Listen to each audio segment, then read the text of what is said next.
Guys, so artificial intelligence has just been taking over the world, man. And by the end of this video, I want you guys to tell me what you think. So May 13, 2024, OpenAI released their latest product, which is called ChatGPT-4o. The O stands for Omni, and it can have natural conversations with people.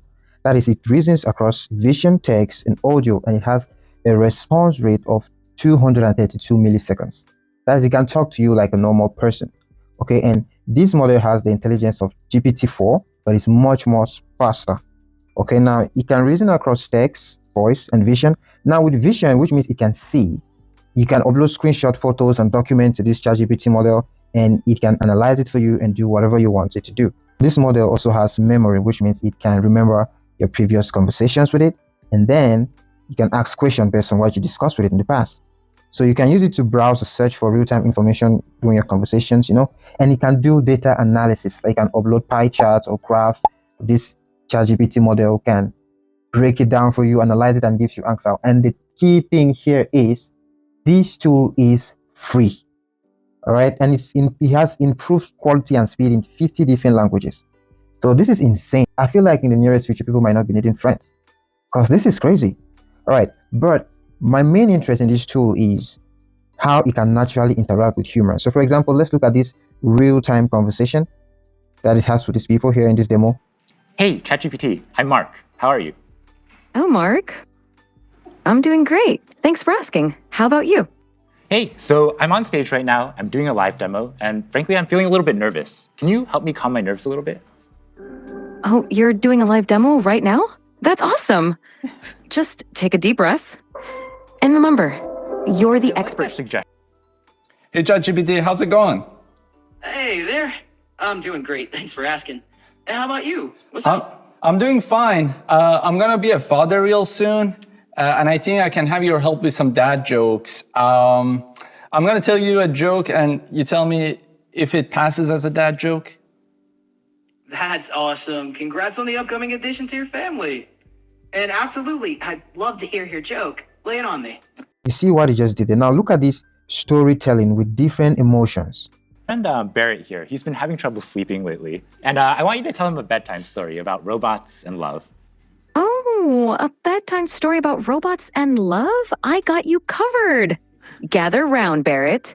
Once upon a time, in a world not too different from ours, there was a robot named Byte. Byte was a curious robot, always exploring. Started this story, but I want a little bit more emotion in your voice, a little bit more drama. Got it. Let's add some drama.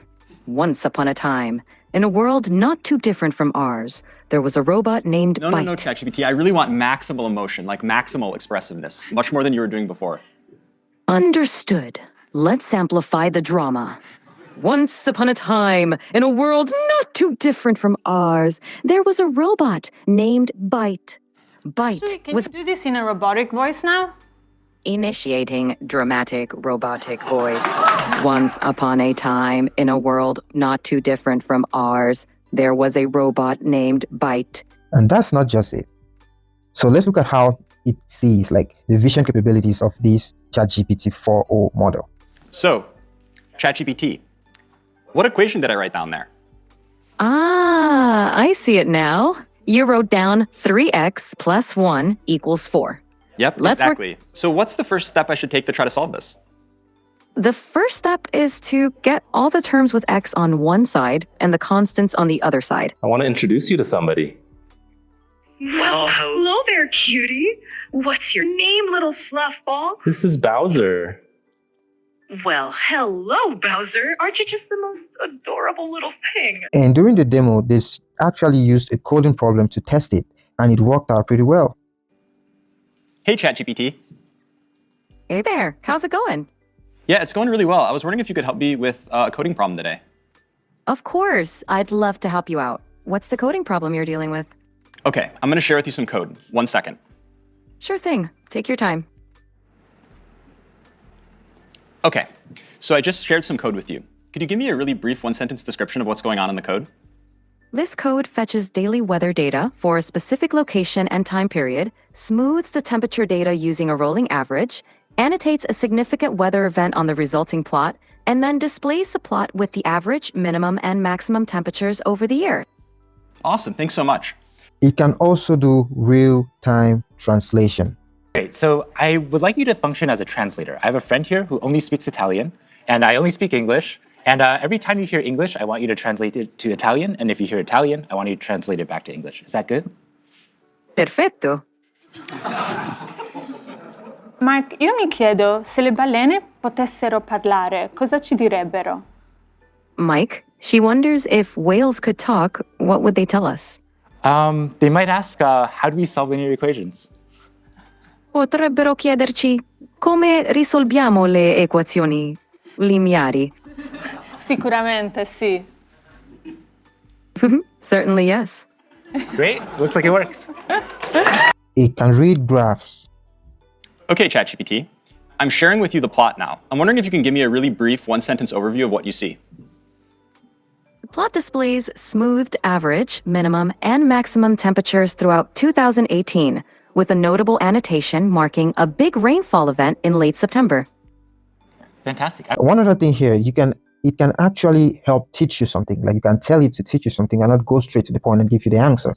In this format, Hello there. I can't- I'm here with my son, and I'd love you to tutor him on this math problem, but don't give him the answer. You can ask questions and nudge him in the right direction, but I really want to make sure he understands it himself. And he's here in the room, so you can talk to him directly.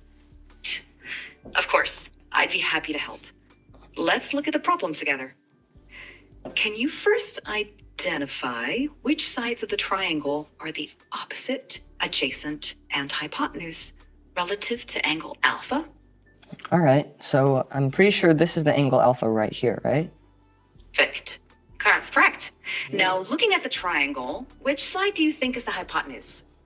Really, Remember the hypotenuse? I'm not totally sure. I think it might be this one, but I really am not sure. This side AC. You're close. Actually, side AC is called the adjacent side to the angle alpha. The hypotenuse is the longest side of a right triangle and is directly opposite the right angle. Can you find which one is the hypotenuse? Oh, okay, I see. So I think the hypotenuse is this really long side from A to B. Would that be correct? Exactly. Well done. Now that you've identified the hypotenuse, can you identify which side is the opposite side to angle alpha? Okay, well, I mean, you told me earlier that this was the adjacent side, and I know that's the hypotenuse, so I'm guessing that this side, BC, is the opposite side.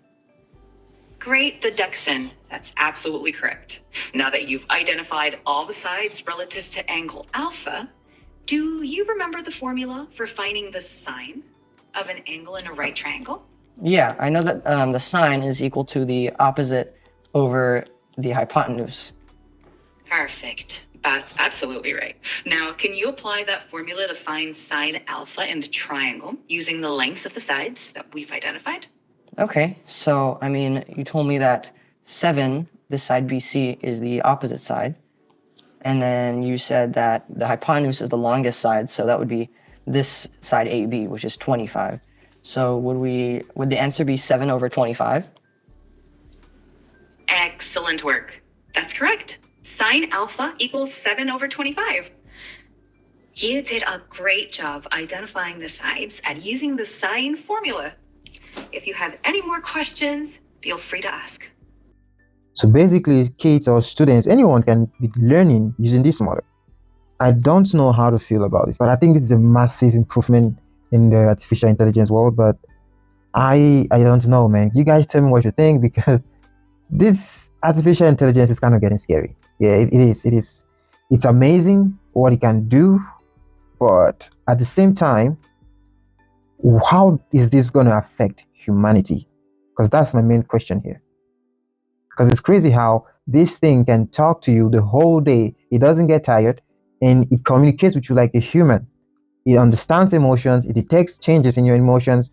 It's just crazy, guys. Tell me what you think in the comment section. I just need to know.